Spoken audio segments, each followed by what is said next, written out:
We're going to change up the pace a little bit with this video. We're going to talk about some of the things that makes owning a firearm very difficult. Because as we all know, after the lockdowns happened, there was a pile of new gun owners. They literally moved from gun shop to gun shop like locusts, buying everything. Because reality was put right in front of their face to where they couldn't ignore it anymore. And going into the culture, you're going to experience stuff that may make you hate firearms. And I'm just going to prepare you with some of the stuff you're going to experience so you kind of get a grasp on the whole thing. Like the emotional levels of how it all goes down. I was one of those weirdos that was actually indoctrinated with firearms right from birth. Like I went into school and everything. Like I'm pro firearms. Like way pro firearms. And that made my life hard. I've covered this in other videos and I've talked about some of the stories, but I'm not going to touch it because they didn't know. They were uneducated and they just didn't know. Their perception of what I was or what I would become was so skewed that it's really not their fault. 9 pockets, plenty stretch, and they still fit over these sweet boots. My favorite clothes then were a form-fitting white shirt with some sort of cargo pocket pants, maybe some sort of like construction style boots. I believe they called them shit kickers because they were useful, they were comfortable, and they served the application well. I looked like your stereotypical conservative American, and yeah, that made my life rough. When I went into high school, like literally 8th grade, over summer vacation, I went clothes shopping and I totally changed the way I look. I bought a hemp necklace, I bought really baggy t-shirts, I grew my hair out, I bought Jinko jeans, and that blended me into society and made my life exponentially easier. Yeah, I abandoned most of the costume. You can still kind of see it on me now, but stuff like this kind of shirt, I would not have wore that if I didn't have a YouTube channel, because it just paints a target on you. It seriously does. It makes your life harder wearing stuff like this. Again, I do it for the YouTube channel. Otherwise, no, you would not be able to tell by looking at me how I felt about firearms at all. And that allowed me just to slip through society. Completely friction free. So now let's talk about some of the things you're going to experience now that you've decided your personal safety is your personal responsibility and you have chosen to buy a firearm or get into the firearm community. You can see what a lot of people don't see is the entire iceberg. From an outside view looking in, all you see is the very tip, which is self-defense. So I'm going to give a scenario. This is going to be just some random one I made up. It doesn't apply to anyone or anything. But it could go down a little something like this. Like, you know, as a single man, you don't really care. You're like, whatever. The world's my oyster. You get a wife. You get a kids, and you start looking at like armed robbery, things like that. You're like, you know, I really just don't want to leave myself wide open. I mean, why? There are measures I can take that makes it harder for somebody to cause damage to me or my family. So you start locking your doors. You may buy a baseball bat. And you're like, you know, we're going to pretend this is a baseball bat. With this baseball bat here, I'm, you know, relatively physically fit. Somebody comes to that door, you know, assuming they don't have a firearm, I should be able to take them on myself without a problem. And that works for a while. And then at some point you come to the realization, well, what if there's more than one person that comes to the door?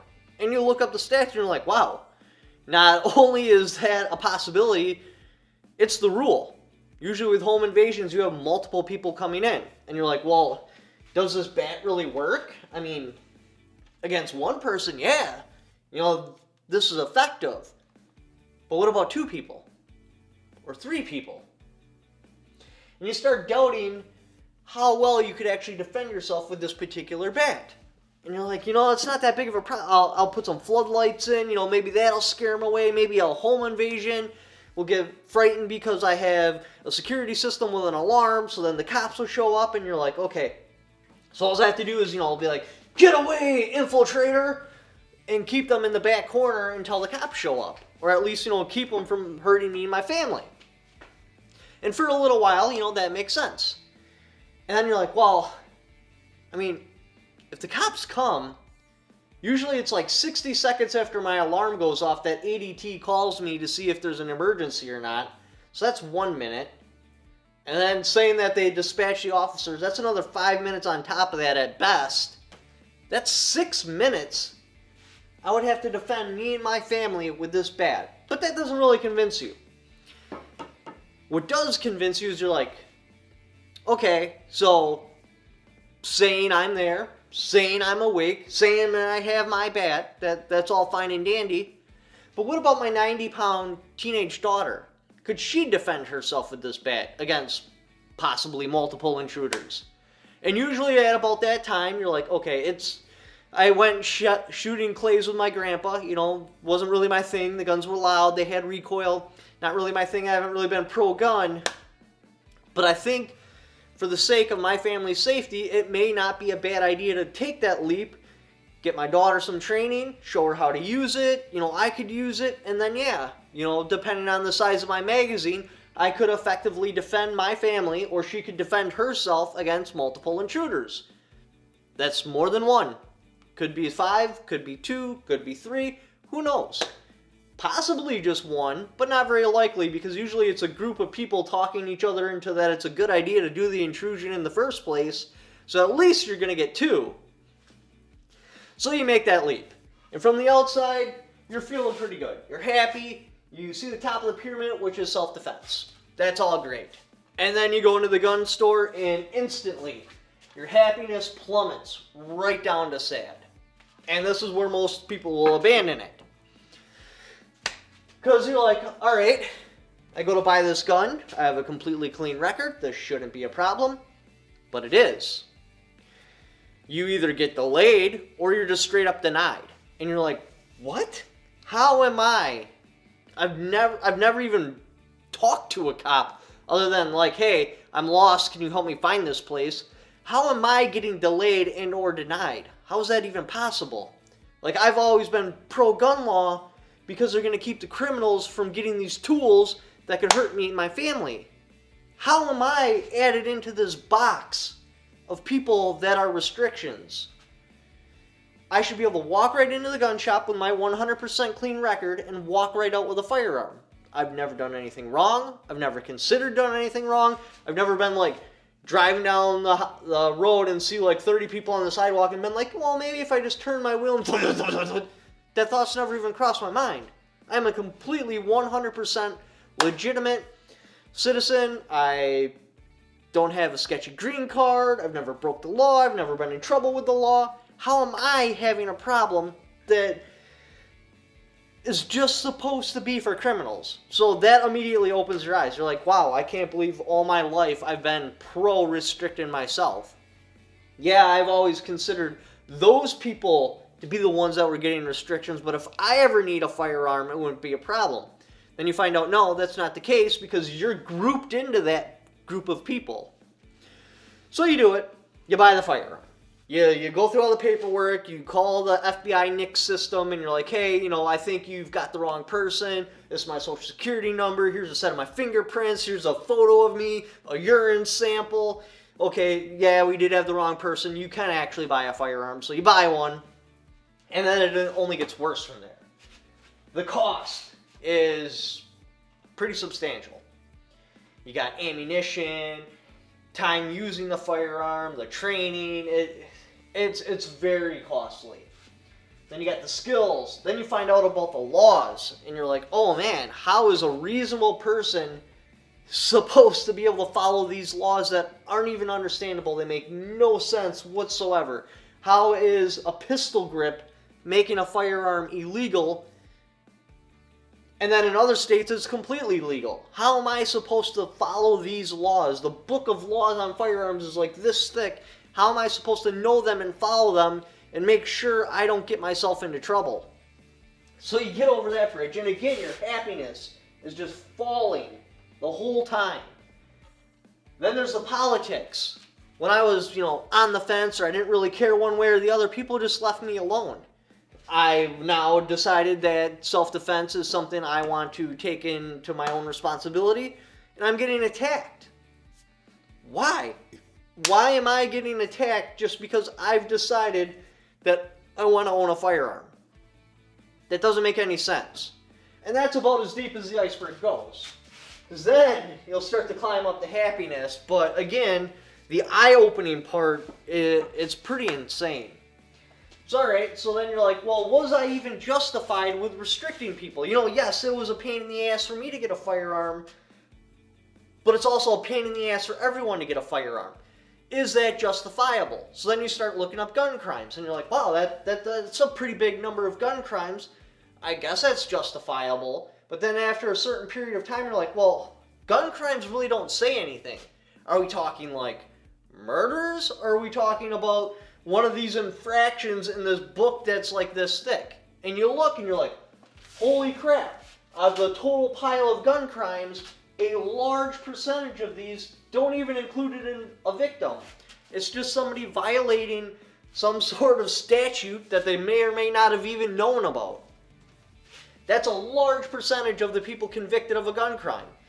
It's because they had a barrel that was too long. They had a barrel that was too short. They had a stock that did or did not move. They had a pistol grip that did or did not have a blade.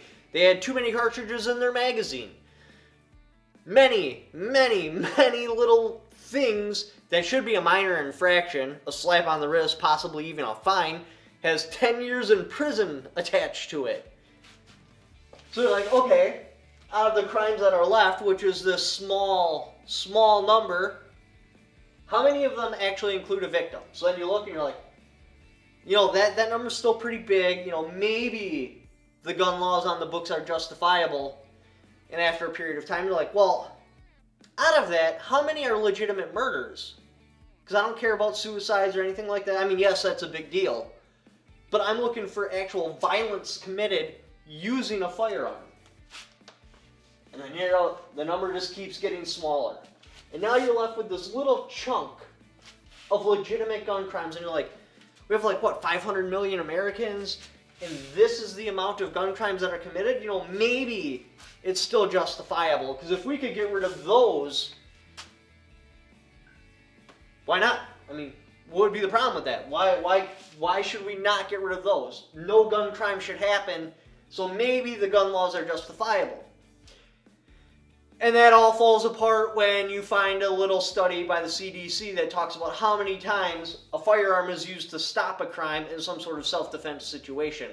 Girl's getting raped or mugged and she pulls out her Glock and all of a sudden stops the crime. And you find in that article, they're like, well, a lot of times once the crime is stopped, it's not reported, but out of the ones that are reported, you have this massive block where self-defense is used to stop some sort of crime. And that self-defense includes a firearm. And so you look, and you're like, wow, this is literally how many times crimes are stopped compared to how many crimes are actually committed with a firearm, legitimate crimes like homicide or some sort of mugging or something like that. Just this really tiny amount where the firearms are used to commit the crime. And this is how many times it's stopped? Why do we have any gun laws on the books? I mean, these victims in these homicides, muggings, robberies, whatever, if they would have had a firearm, it would have likely ended with the crime not being committed. And you're like, okay, this is kind of a mind blow. I didn't see this coming. What are all the politicians talking about? They have these stats. They know these answers. What are they going on about? Why do they keep fighting it when the science is in? Overwhelmingly, firearms are used to stop more crimes than are committed with firearms. Disproportionately larger does a firearm save someone's life or stop a crime than it takes somebody's life or commits a crime. Okay, so yeah, every single gun law is completely useless. But then you'll come to the realization, you'll be like, Eureka! If everybody knew this information, the world would literally be a better place. You'll try to tell people this, and that's when it really gets deep. So you'll be on your social media account, and you'll be like, hey, how are you not seeing this? Here's the stats, here's the CDC study, here's how many actual legitimate crimes are committed with a firearm. What's the problem? There's nothing to argue here. Firearms save exponentially more lives than they hurt. It's overwhelmingly positive to have firearms. Why are you against it? And they'll be like this or that, or we're just trying to stop gun crimes, and you'll be like, well, what gun law has ever stopped a crime? And they'll be like, well, if you look at this particular gun law that, okay, so in this state, this firearm is illegal, and if you look at the stats, this particular firearm never committed a crime, and you're like, okay, I don't care about that particular firearm. I want to know how many people get their lives saved with gun laws. And they'll argue back and forth, and then you'll just bring up the prison system. You're like, okay, the most restrictive gun place in America would be in prison. What prison has had 0 murders because of their restrictive gun laws? They'll be like, I don't care what they die from. A homicide is a homicide to me. I don't care if I get killed with a sharpened toothbrush or with a firearm. I'm still dead. That doesn't change anything. The fact of the matter is, guns take your 90-pound teenager and can make her stand a chance against like 5 or 6 heavily muscled, heavily fit guys with baseball bats. It levels the playing field. She would have had a chance in hell before trying to defend herself with a baseball bat or a knife, but give her an AR-15, and now she stands a chance, a damn good chance. As a matter of fact, a historical recorded chance where kids have stopped home invasions with their firearm. And then the next big thing they fall into would be the Second Amendment trap. What people will use is a logic fallacy. Now, I use this logic fallacy myself. Sorry, I just do. I use it particularly when I'm arguing with somebody about an AK-47. They'll be like, oh, an AK-47 is so much better than an AR-15. Instead of me arguing whether or not an AR-15 is better than an AK-47, I will switch it, insert a logic fallacy, and I will ask, so an AR-15 is the best rifle ever made? More often than not, they say yes. So then what I do is, so you're telling me at 800 yards against this sniper rifle, you would rather have this AK-47. So you're telling me when you're dove hunting or duck hunting, you would rather have an AK-47 over a 12-gauge shotgun. And what I've done there is I removed the AR-15 from the equation, so they're no longer arguing the merits between an AR-15 and an AK-47. They're trying to argue that an AK-47 is the best rifle ever made when it's not. It's good in its little box, which, yes, is comparable to the AR-15, but it's not comparable against a shotgun, a long-range rifle, a pistol, anything like that. So then I start arguing that no, I would rather have multiple choices. Every particular job requires a different tool because every tool does a different job better. So no, your AK-47 is not the best rifle ever made. And I've won the argument. Yes, the original argument was against the AR-15 and the AK-47. So I just removed AR-15 out of the argument. And then they just have to argue that the AK-47 is better than every other rifle that's ever been made. What they do with the Second Amendment logic fallacy is they try to talk. I'll find a couple example comments real quick and I'll post them right here. So what they'll do is they'll try to talk and they'll be like, where does the Second Amendment grant you the right? Where does the Second Amendment do this? The Founding Fathers never thought about that. And that is the logic fallacy, because the Second Amendment isn't for you. It was never intended to be written for you. If I told you the Second Amendment shall not be infringed, what does that mean to you? I can't steal my neighbor's gun. I can't take someone else's gun. It doesn't make any sense. Now, saying that to the government shall not be infringed, aka you cannot make any firearms laws whatsoever, that actually makes sense. So what they do is they switch it to like if the Second Amendment was written to you. Where does it grant you the right to do this? Where does it grant you the right to do that? The Founding Fathers never intended for this or that. Which is a logic fallacy, because you can't argue and win that position. Because it doesn't. It doesn't grant you any rights. It doesn't say the Founding Fathers intended for anything. Now, putting that against the government, switching that around, okay, it's not written to the citizens, it's written to the government. Where does it grant you the right? It says right there, shall not be infringed. It's not granting any rights, it's granting all rights. Now, our rights are ours. That just preserves them from the government, which is kind of like this slippery, weird, mucky slope that's, you don't want to get caught up in it. The point is, towards the government, yeah, it preserves every single right. It protects them all. Shall not be infringed. That is not questionable. Where in invisible ink does it grant the government power to give some sort of gun law? Where in invisible ink, or where does it say, anywhere in there whatsoever, again, possibly in invisible ink that I just can't see, does it give the government the power to restrict any firearms laws? Where does it say that you can have muskets, you can have, what else would they have back then? Cannons, but you cannot have an AR-15. It does not say on there anywhere that gun laws can be restricted at a certain technological point. It says, shall not be infringed, which cannot be argued with because that covers every single gun law. No gun laws whatsoever are constitutional. Period. That's it.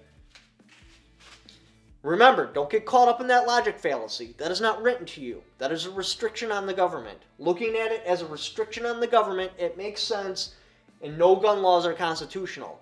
Now, if you try to pretend that that's written for a civilian, now you have to look through here and try to justify things. Where am I granting the power of this? Did they mean this? No, that is a restriction on the government. It's very clearly written. Shall not be infringed. And this is when your happiness starts going up. Because you realize that these uneducated fools have no idea what they're talking about, and they're arguing against something that doesn't make any sense using strictly logic fallacies. And you just get to watch, right now, at this point in time, the Supreme Court just rip and tear apart these laws. This should have been done a long time ago. It's been a long time coming. But you, right now, got into the firearms world at the perfect time.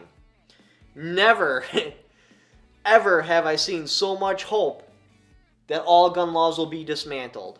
If you would have got into the gun laws in, say, like, 94, 2004, that was the peak. That was like the most restrictive time. They've just been winding down ever since. So hopefully our children will get to live under constitutional rule. Anyway, thank you for watching. Like to help support the channel. Got my Patreon right there. Don't forget to subscribe.